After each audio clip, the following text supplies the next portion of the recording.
Hi மக்களே, வணக்கம். இன்றைக்கி சீம்பாலை வச்சு ஒரு பால் கடும்பு பண்ணிடலாம். வாங்க எப்படி செய்யலான்னு சொல்லி பார்ப்போம். அதுக்கு கன்று போட்டவுடனே பால் எனக்கு கிடச்சிது. ஒரு 2 லிட்டருக்கும் ஒரு 1.5 லிட்டரு அளவு கிடச்சிது எனக்கு. இன்றைக்கி எப்படி செய்யலான்னு சொல்லிட்டு நம்ம செய்து பார்த்துடலாம். வாங்க இதை ஒரு பாத்திரத்தில் ஃபஸ்ட்டு ஊற்றிடலாம். நம்ம இதை இட்லி பாத்திரத்தில் வச்சு தான் ஆவி கட்டி வேக வைக்க போகிறோம். அதனால் அதுக்குள்ளே போகிற மாதிரி ஒரு கரெக்டான பாத்திரம் எடுத்துக்கோங்க. பால் 1.5 லிட்டருன்றதுனால நான் கொஞ்சம் பெரிய பாத்திரமாகவே எடுத்திருக்கேன். கொஞ்சமாக நெய் அப்ளை பண்ணிக்கலாம். அதில் ஒட்டாது, நான் இருந்தாலும் நல்லா க்ளீனாக வர்றதுக்காக நான் லேசாக தடவிக்கிறேன். லைட்டாக நெய் தடவிக்கலாம். அப்போ ஈஸியாக நம்மளுக்கு எடுக்க வரும். இந்த மாதிரி ஃபுல்லாக நெய் அப்ளை பண்ணிக்கோங்க. பால் ஊற்று இதில் தான் நம்ம ஃபுல்லாக வேக வைக்க போகிறோம். நெய் தடவியாச்சு, இது அப்படியே இருக்கட்டும். அடுத்து ஒரு பாத்திரம் எடுத்துக்கலாம். அதில் இந்த பாலை ஊற்றிப்போம். பாருங்கள் எவ்வளோ மஞ்சள் கலரில் இருக்குது பார்த்தீங்களா. இது கன்று போட்டவுடனே வந்த பால்னா எவ்வளோ திக்காக இருக்குது.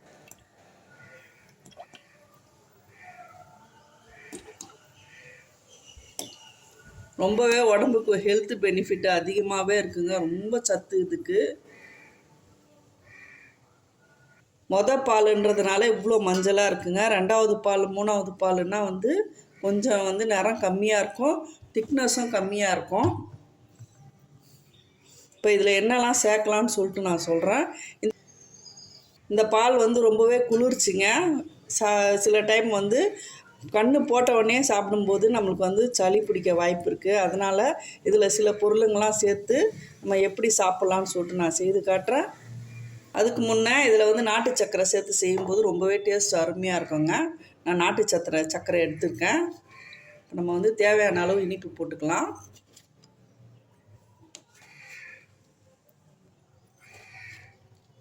4 5 நான் ஒரு 5 ஸ்பூன் போட்டு பார்க்குறேங்க, இனிப்பு கரெக்டாக இருக்கான்னு. 5 ஸ்பூன் இல்லை, இந்த குட்டி கரண்டி. இது ஒரு 125 கிராம் அளவு வரும். நல்லா இனிப்பு நல்லா கலக்கட்டும். இந்த இனிப்பு கரையிறதுக்குள்ளே நம்ம இதில் சுக்கு சேர்த்து செய்யும்போது நம்மளுக்கு சளி பிடிக்காதுங்க. சின்ன குழந்தைங்களுக்கும் தைரியமாகவே கொடுக்கலாம். அடுத்து ஏலக்காய், நான் ஒரு 10-12 ஏலக்காய் எடுத்திருக்கேன். இது ரெண்டுத்தையும் நல்லா இடித்து மிக்சியில் நைஸாக பொடி பண்ணி எடுத்துகிட்டு வந்துடலாம். சுக்கை லைட்டாக இப்படி தட்டிக்கிட்டிங்கன்னா உங்களுக்கு தூள் பண்ணுறதுக்கு ரொம்பவே வசதியாக இருக்கும். நான் ஒரு 3 துண்டு சுக்கு அளவு போடுறேங்க. இது நல்லா ஒரு 2 லிட்ரு 1.25 லிட்டருக்கிட்ட வருங்க கணக்கு. இதுலேயே ஏலக்காய் போட்டுடலாம். இது ரெண்டுத்தையும் நல்லா நைஸாக பவுட்ரு பண்ணிடலாம். நல்லாவே பவுட்ரு பண்ணியாச்சுங்க. அப்போ அப்படியே இருக்கட்டும். இது நல்லா வெல்லம் கரைஞ்சிருச்சா பார்ப்போம். வெல்லம் சரியாக கரையலைன்னா அடியில் கருப்பாக நின்றோங்க. அதனால் நல்லா கரைச்சி விட்டுருங்க. அப்போ தான் இதில் மண்ணில் இருந்தால் கூட அப்படியே நின்றோம். நல்லா கரைஞ்சிருச்சு. இப்போ இந்த பாலை இதில் வடிகட்டி இந்த நெய் தடவின பாத்திரத்தில் வடிகட்டி ஊற்றிக்கலாம். ஒரு வடி வச்சு வடிகட்டி ஊற்றிக்கலாம்.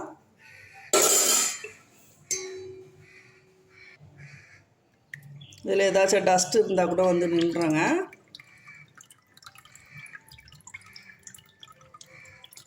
வெல்லம் இன்னும் கரையில்.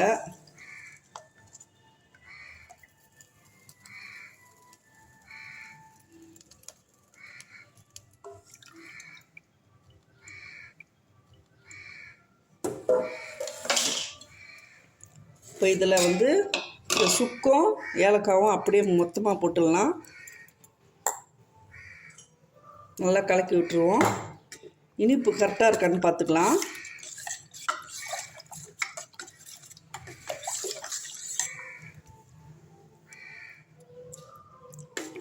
இனிப்பு இன்னும் ஒரு 2 டீஸ்பூன் அளவு, இந்த ஸ்பூனில் 2 ஸ்பூன் அளவு போட்டுடலாம். நான் 5 போட்டேன், இப்போ 7 போட்டுக்கலாம்.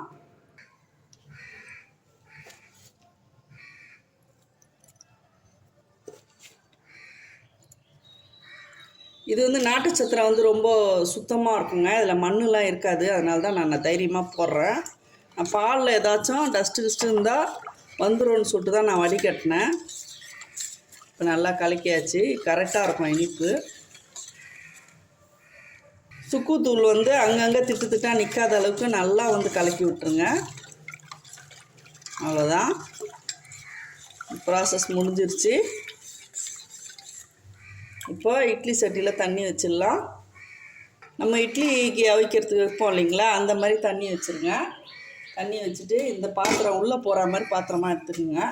உங்களுக்கு மாவு இது வந்து கொஞ்சமாக கிடச்சிதுன்னா, பால் கொஞ்சமாக கிடச்சிதுன்னா நீங்கள் டம்ளர்லேயே கூட ஊற்றி வைக்கலாம்.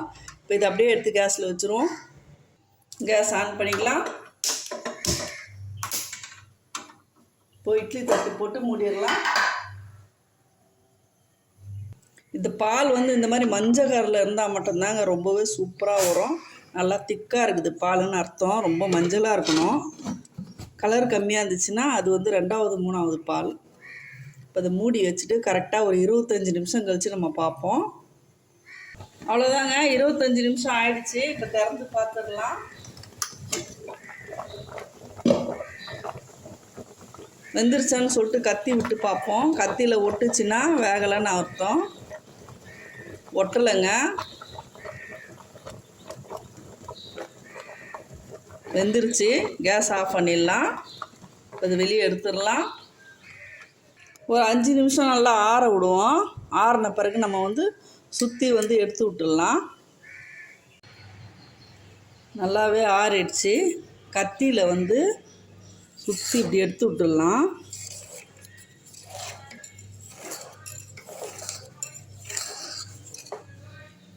ஒரு தட்டில் கவுத்திடலாம்.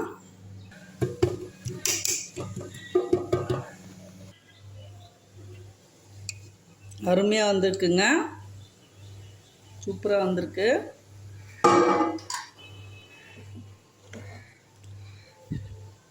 இப்போ கட் பண்ணி பார்த்துடலாம். அப்படியே வழுக்கிக்கிட்டு போகுதுங்க, ரொம்பவே சூப்பராக இருக்குது.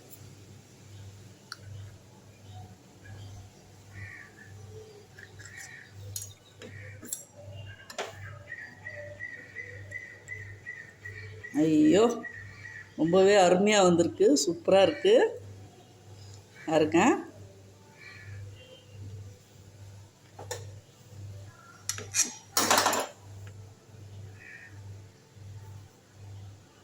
உடம்புக்கு ரொம்பவே சத்துங்க இது. டேஸ்ட் எப்படி இருக்குன்னு பார்த்துடலாம்.